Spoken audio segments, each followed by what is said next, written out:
Magandang araw po sa inyong lahat mga kababayan. Nandito po kami uli para maghatid sa inyo ng mga latest or mga trending na balita sa loob at labas ng bansa. At hindi lang po ito mga balita, siniksikan din po namin ito ng mas maraming impormasyon at mas matalinong argumento at analisis. Para nang sa gayon po ay lalo ninyong maintindihan yung mga isyong pinag-uusapan at malaman kung ano talaga yung nangyayari. Ngayon po ay pag-uusapan po natin itong napapabalita dyan sa Middle East na pinapatay daw po ang maraming mga Kristiyano dyan, partikular po sa bansang Syria. Ang alam nga natin, ang kalaban nila dyan ay mga Druze. Pero bakit pati mga Kristiyano yata dinadamay na? And take note po mga kababayan, ang mismong pumapatay daw po sa mga Kristiyanong ito ay ang gobyerno dyan sa Syria. Ang alam nga natin, nangako yung presidente dyan na poprotektahan yung mga minority groups Bakit ngayon hindi lang pinapataya, minamasaker buong mga pamilya nitong mga Kristiyanong ito?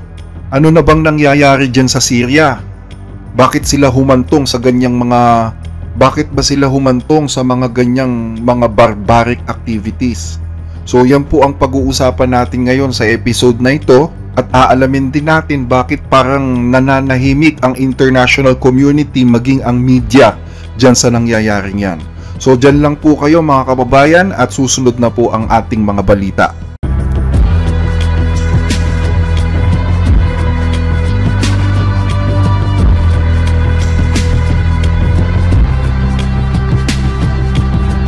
Kung matatandaan po ninyo mga kababayan ay ibinalita po namin sa inyo yung naganap na pag-atake ng Israel dyan sa bansang Syria na binomba nga po ng Israel yung mga building dyan sa capital city ng Syria sa Damascus. Ang sabi po ni Israeli Prime Minister Benjamin Netanyahu, ginawa nga daw po nila yan dahil sinugod daw ng Syrian army ang mga Druze na kaalyado nila sa southern part ng Syria.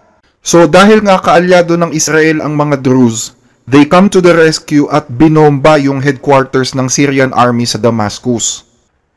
Well, kalaunan po ay nahinto din naman po yung gulo na yan dahil nagkaroon nga po ng ceasefire sa pagitan ng mga Druze at ng mga Muslim Bedouin na nag-aaway dyan sa southern part. Nag-aaway kasi yung mga Muslim at saka yung mga Druze dyan sa lugar na yan at nagpunta nga daw po yung Syrian army para awatin daw, para awatin daw yung kanilang pag-aaway. Na hindi naman pala totoo dahil hindi naman talaga sila nagpunta dyan para umawat kundi para kampihan yung kaaway ng mga Druze. At ang sabi meron nga daw pong mga nangyayaring human rights violation nung dumating itong Syrian army. So nagkaroon nga po ng ceasefire pero ngayon po mga kababayan is napapabalita na nasira na daw po yung ceasefire na yon. Dahil itong mga Muslim dyan sa southern region ayaw daw pong tigilan ang mga Druze. Itinuloy daw po nila yung pagmasaker sa mga Druze. And take note, hindi lang sa mga Druze nila ginagawa, dinamay na rin po pati yung mga Kristiyano. Base po sa report, mahigit 1,000 Druze ang minasaker ng mga Muslim jihadist dyan sa southern Syria kahit daw po nasa kalagitnaan ng ceasefire.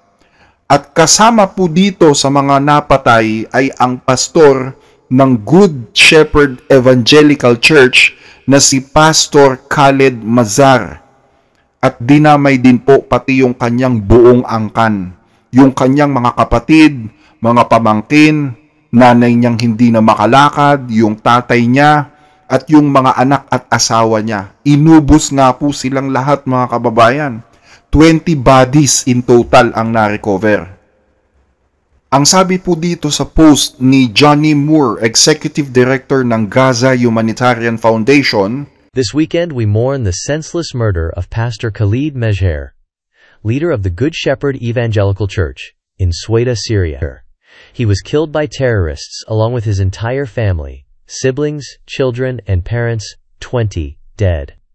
Pastor Khalid died for a faith that many Christians hardly live. They are now martyrs, who gave their entire lives, in difficult circumstances, to share the love of Jesus with their neighbors and beloved Syria. Alam nyo mga kababayan, ito ang nakakalungkot dito no.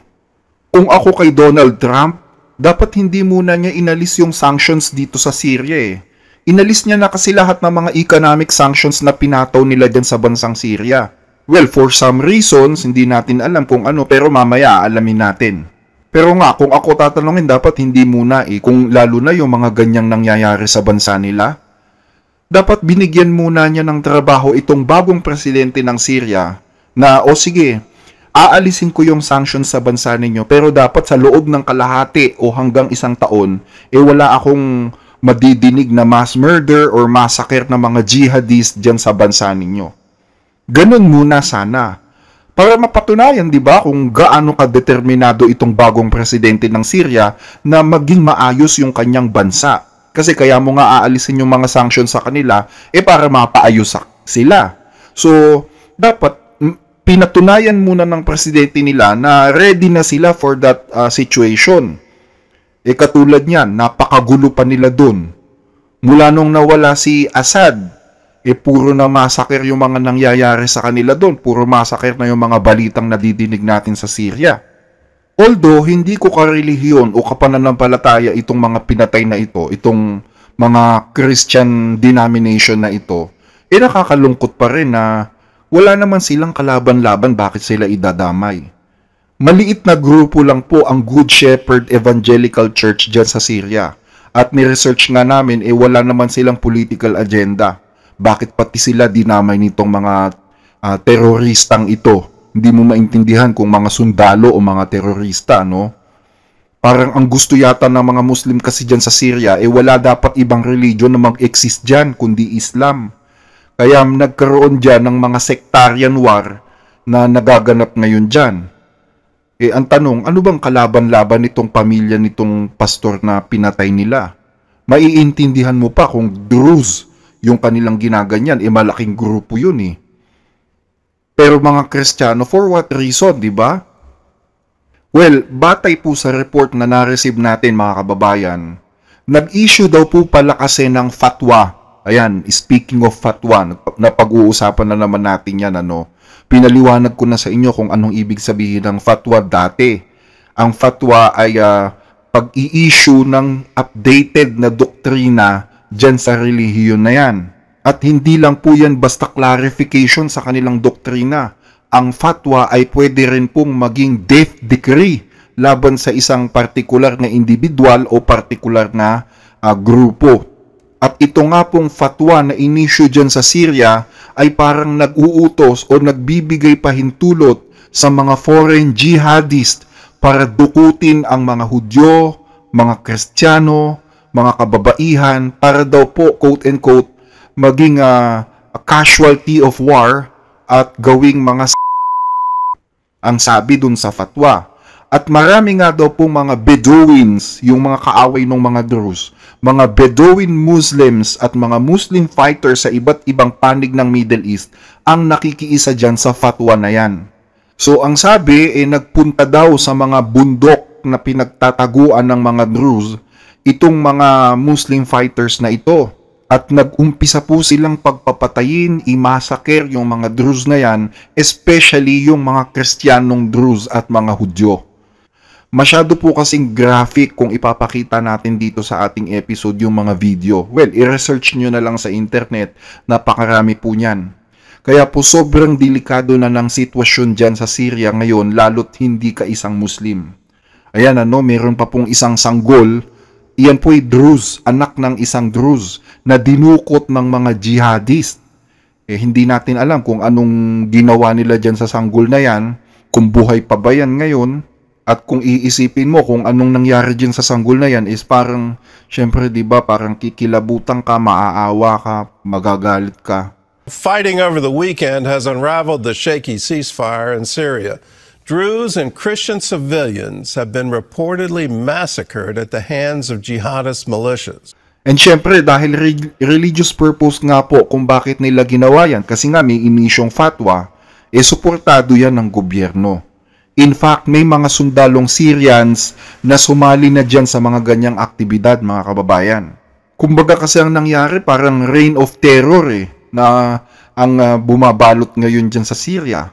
Syempre, ano nga naman aasahan mo? Yung kanilang presidente na si Al-Shara ay dating terorista na naging presidente. At ang tumulong nga po sa kanila para mapabagsak yung dating administrasyon o dating rehimen ay ang bansang Turkey. Ang Turkey ang nagpondo dyan sa grupo ni Al-Shara nung maghimagsik sila sa Syria, no? So ngayon na presidente na siya, syempre hindi lang siyang naghahari. Pati yung mga kasamahan niyang terorista noon na kinonvert niya into a Syrian army. Biruin mo, terrorist group, kinonvert mo as a national army. Talagang reign of terror nga ang mangyayari sa bansa mo.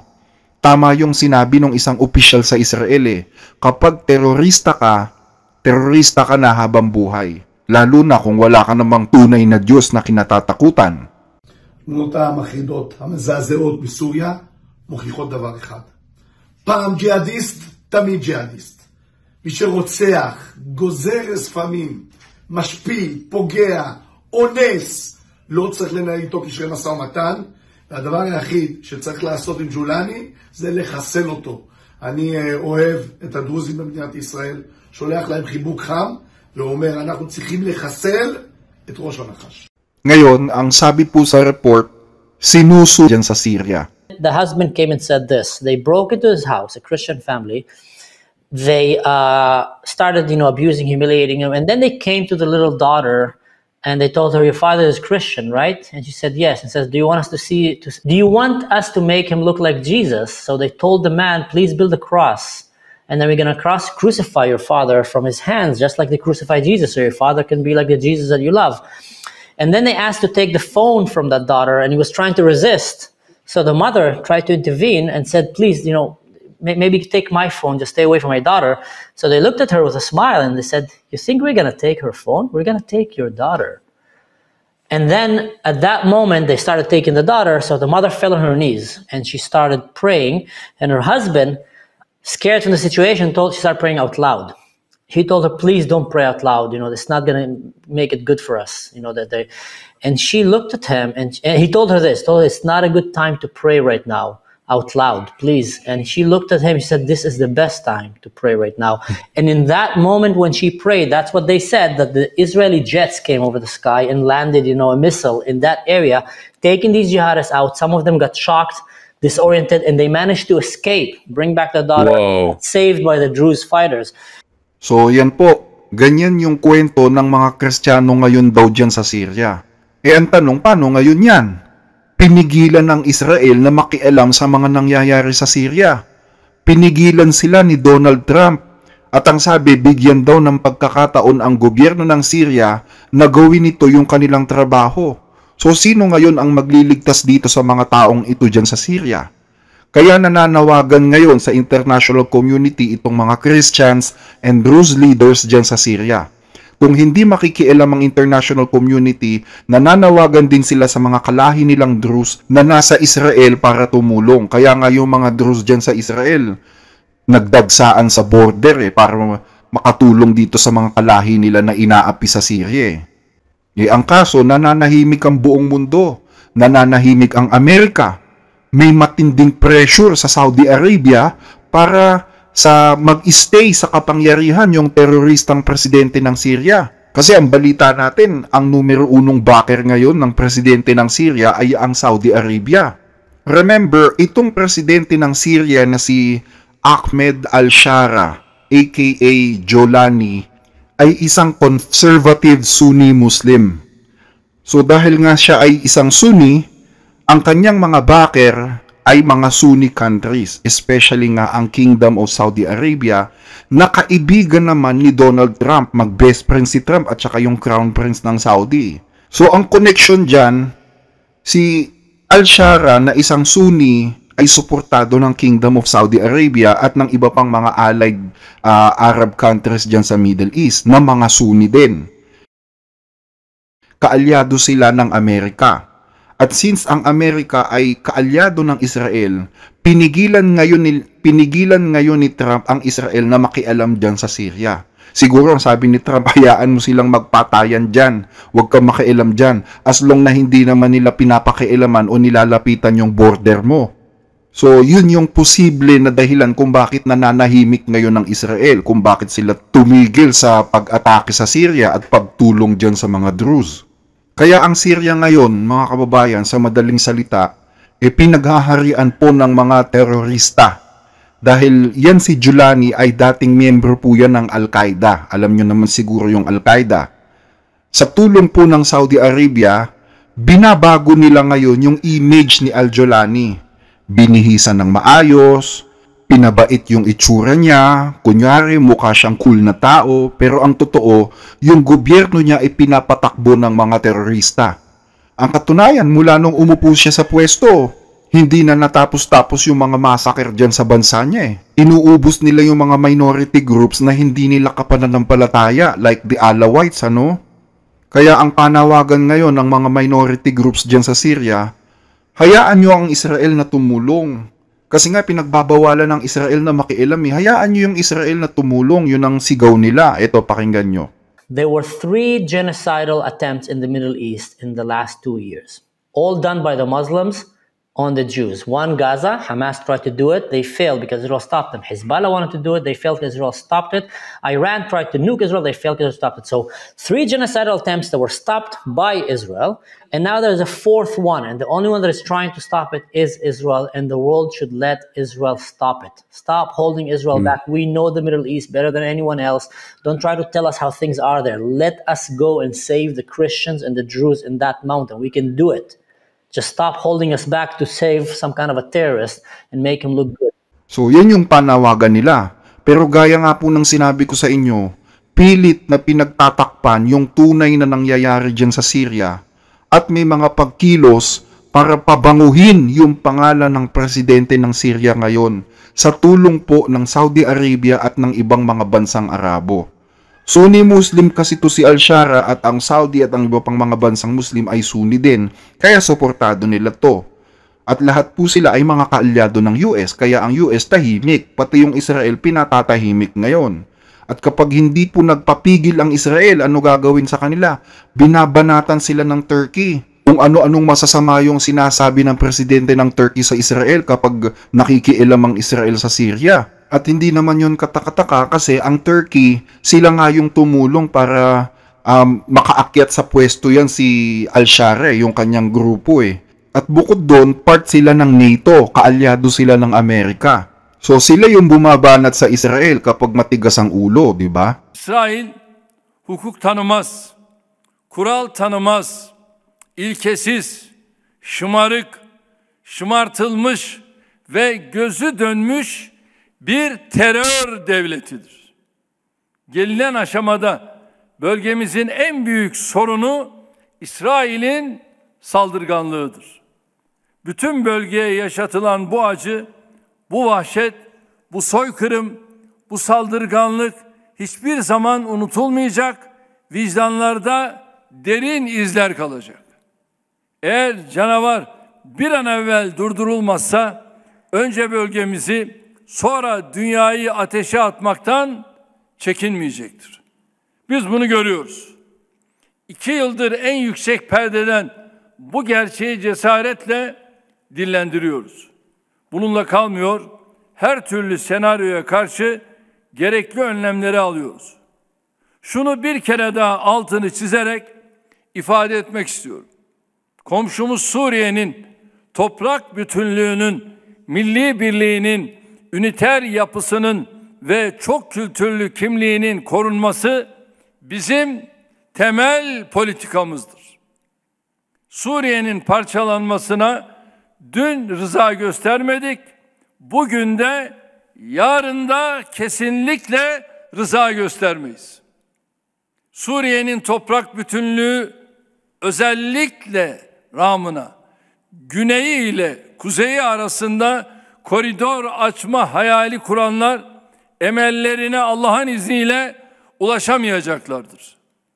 Suriyeli kardeşlerimizle birlikte biz buna izin vermeyeceğiz. İsrail'in ipiyle kuyuya inenler çok büyük bir hesap hatası yaptıklarını er ya da geç anlayacaklardır. Ito mga kababayan, i-analyze ninyo yung nangyayari dyan sa Middle East. Ang Syria po ay hawak dati ng isang Alawite Muslim na si Bashar al-Assad.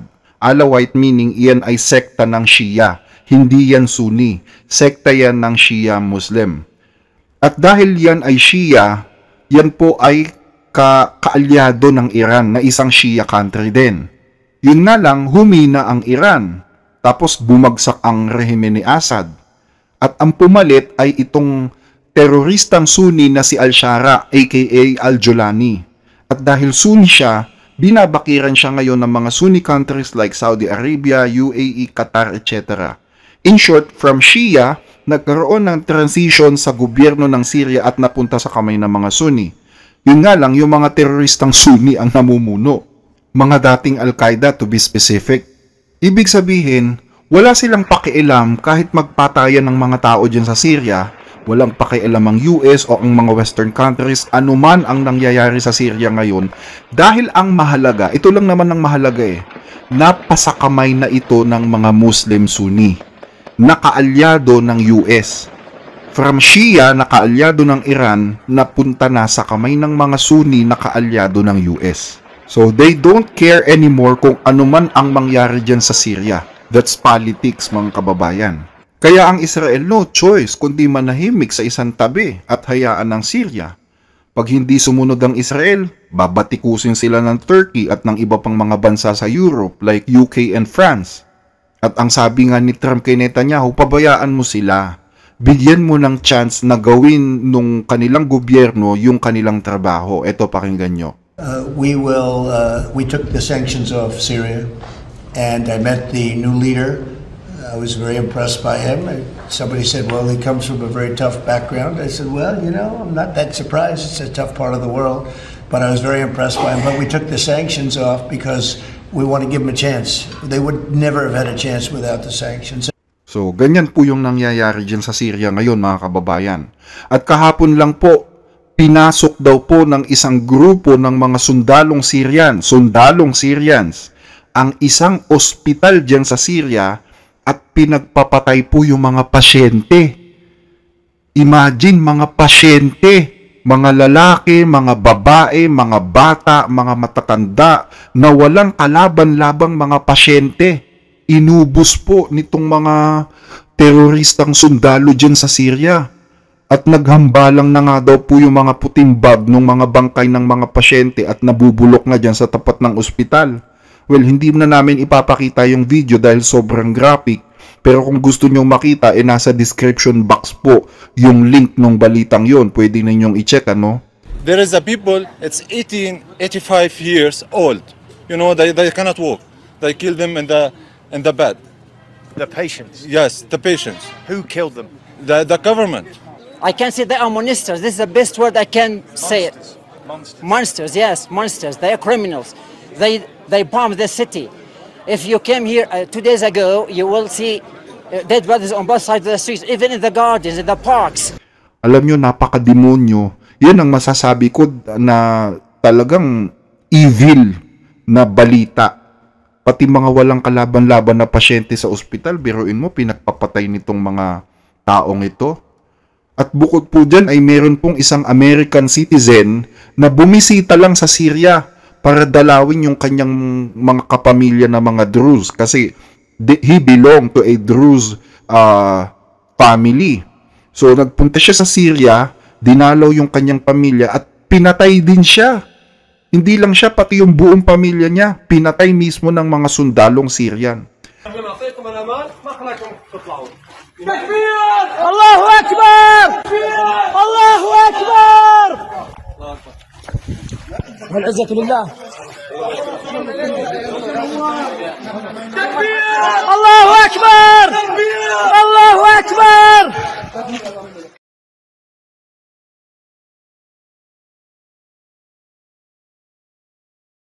Uulitin ko po, no, wala pong bansang nakikialam, walang sumasaklolo sa mga taong ito na inuubos ang lahi na dyan sa bayan ng Suwaida sa southern part ng Syria. Nagkalat daw po ang mga bangkay sa buong city at talagang determinado ang gobyerno na ubusin ang lahat ng mga Druze at mga Kristiyano dyan sa lugar na yan. At tahimik po ang international community. And again, bakit nila ginagawa yan dito sa mga minority groups na ito? Kasi una, pinahihintulutan sila ng gobyerno para gawin yon, para patayin itong mga taong ito. Pangalawa, pinabayaan sila ng international community na gawin ito. Walang pakialam kung ano man ang mangyari sa kanila, kung magpatayan man sila. Pangatlo, mayroong fatwa para gawin ito. May religious order para gawin ito. May isang kautusan na nagpapahintulot para gawin itong mga krimen na ito. Ito, pakinggan ninyo mga kababayan. And this brings us to what's happened internally in Syria now. The Supreme Fatwa Council of the Syrian Arab Republic just put out a fatwa just yesterday that basically calls for the genocide of the Druze. Now, it doesn't exactly say that, and if you find this online, you'll see that some people have said, oh, it doesn't really call for genocide. But here is the key line in the fatwa. It states, our position is that the council affirms that cooperating with the Zionist enemy is high treason. Anyone doing so must be punished. Their blood is permissible to shed, property legal to seize, and women taken captive. In other words, it is permissible according to this fatwa to take women captive and to murder anyone, to kill anyone who is cooperating with the Israeli government. So yan po yung ating balita ngayon dyan sa Middle East, ano? And I think hanggang dito na lang muna mga kababayan ang aming maihahatid sa inyo. Muli po ay maraming salamat po sa inyong pagtutok sa ating programa.